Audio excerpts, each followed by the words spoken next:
I will not Photoshop the truth as a means to appease the uncomfortability of truth, truthfully speaking. I will not crop out what others prefer to go unsaid or resize truth for the purposes of fitting in your frame. I will not resize or rotate or flip it so that when you first hear it, it feels less offensive. I believe scars are lessons learned, so I won't even fix any blemishes. I won't adjust the contrast to make the message a little bit brighter. I won't add any special effects so the image looks more like me as opposed to Christ. I see beauty in what you may see as ugly, because Christ somehow saw beauty in me. So I'd much rather shop his photo than Photoshop the truth. But he touched me. Oh, he touched me, and oh, the joy that floods my soul. But then something happened, and now I know he touched me. And then he touched me again. While he was supposed to be babysitting. Had never left Cali, but now I wasn't even sure what state of mind I was in. What I did know was that I was about 8, going on 9, and I wasn't afforded the opportunity to decline what would be defined as my first sexual encounter. Physical pain was secondary in comparison to how much my mind hurt that I couldn't erase, that we were already at third base and I feared we would be forthcoming. I went from studying my 1, 2, 3s to three-way conversations with birds and bees. My thought process became a huge palette of complexities. Child life was no longer as easy as A, B, C, A, B, C. Always believed Christ. Didn't ever feel God had inadvertently just knowingly left me. Now, oppressing penetration, quickened rage, Satan thought ugly variations would execute youthful zeal.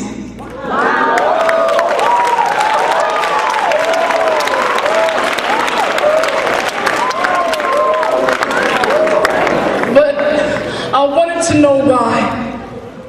I was looking and I was searching for a sign. I was searching for a sign. Why was this happening to me? Why was I being awakened out of my sleep to watch cartoons? I was a small child making requests for oral sex, not because I liked it, but because it hurt less. And it sparked a strange curiosity. When a sex scene would pop on the TV screen, I would fake sick the next day to stay home to go back and watch what my mom didn't allow me to see. Every issue begins with a small seed. So be careful what you're planting in your spirit. Because even though most feel that watching them graphic videos are for your enjoyment alone, please take note, allow me to forewarn that 87% of child molesters admit to trying to imitate something they saw from watching porn. And of course there's the infamous question, why didn't you tell? I wasn't sure if I was at fault or if I was going to hell. And then he touched me. And this time, it was my own father. Now sexually involved with the second man, what I didn't know was that I was 9 going on 10. I was about 9 going on 10. What would make someone want to touch one of their own begotten? I hyperextended my brain trying to make sense of his intentions. All the while teachers are saying she doesn't focus, she doesn't pay attention. I was going to every extent I knew. But still I was frightened, though could not be forgotten. I felt used and thrown away like paper cups and plastic utensils at 9 going on 10. He told me to drink this cough syrup. I tried to explain I wasn't sick, but he kept giving me cough syrup. Weak attempt to try to get me high after I said no to El Cuervo. And soon as my younger brother went to sleep, he told me to come sit on his lap, kept shifting me in very uncomfortable positions, which I thought I was somewhat familiar with because of the first encounter. My heart was beating out of my chest, and the tears began to roll down from my eyes. And that night I slept at the bottom of the stairs, went home the next day and smiled like nothing happened. I said, I smiled like nothing happened. Why? Because Satan is a deceiver, one who gives a false impression. Had me to believe that it had to be something I'd done, because why else would two grown men come after me? So I began to change the way I dressed, started to wear baggy clothes because I figured it would draw less attention. Every Sunday I went to church, hoping that someone would see in my eyes, but I didn't have the courage to verbalize, and oh, they saw all right. A women's meeting was held, and after service I was brought to the front of the church as an example of what not to wear. I just wished for one moment that someone looked past the fact that I was wearing pants and more towards the fact of why I was wearing a dress. I said I wish for one moment they would look past the fact that I was wearing pants and more toward the reason why I didn't want to wear a dress. I stood there quietly, but on the inside I was screaming, can anyone see that I'm hurting? Or shall we continue this debate on denominations and what the women are wearing to holy convocation?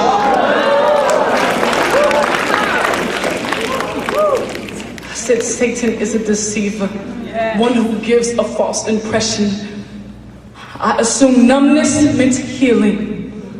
I just had to be delivered, even though the sight of me I hated. Took no pride in how I looked, because I figured, who wants somebody that's been molested? That's just nasty on top of complicated. So I took the pain, stored it in the back of my mind, and threw it in a safe and intentionally forgot the combination. Out of sight, out of mind. I mean, they prayed for me with blessed oil, so I had to be delivered right.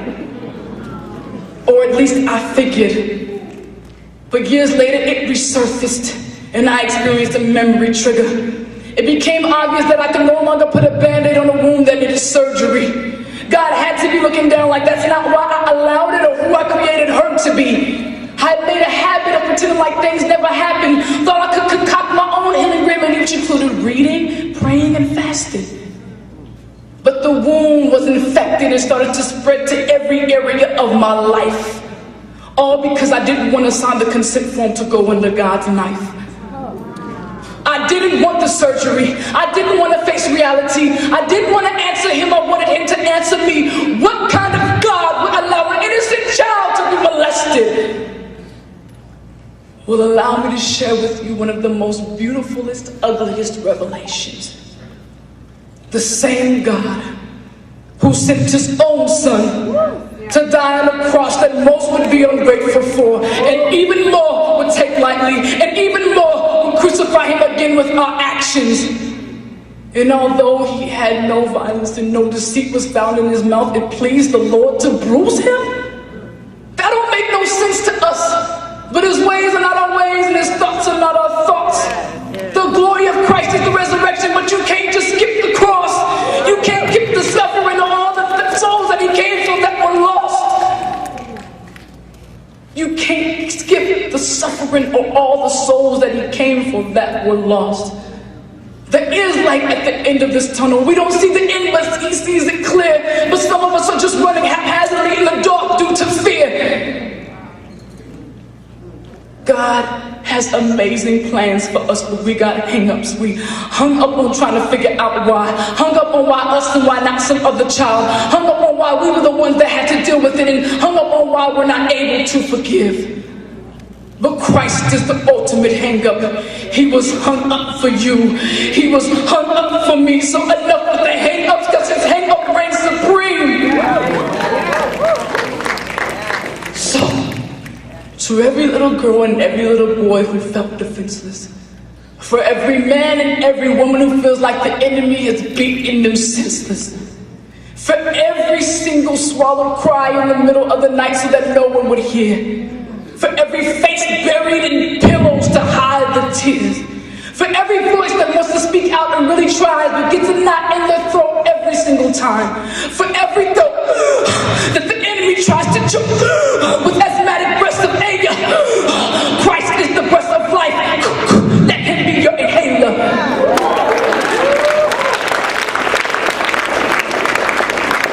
Some of us won't hear it unless it's from somebody who went through. And in that case, he allowed me to come before you and stand as a testimony for you, and it was worth it. It was worth every single ounce of physical, mental, and spiritual pain that I go through it again if he would allow me to stand before you again and encourage you to allow him to get glory.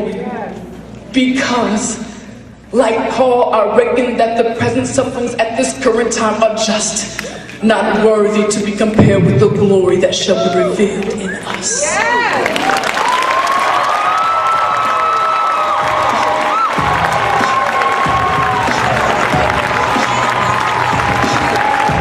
Y'all better give it up again for Janette.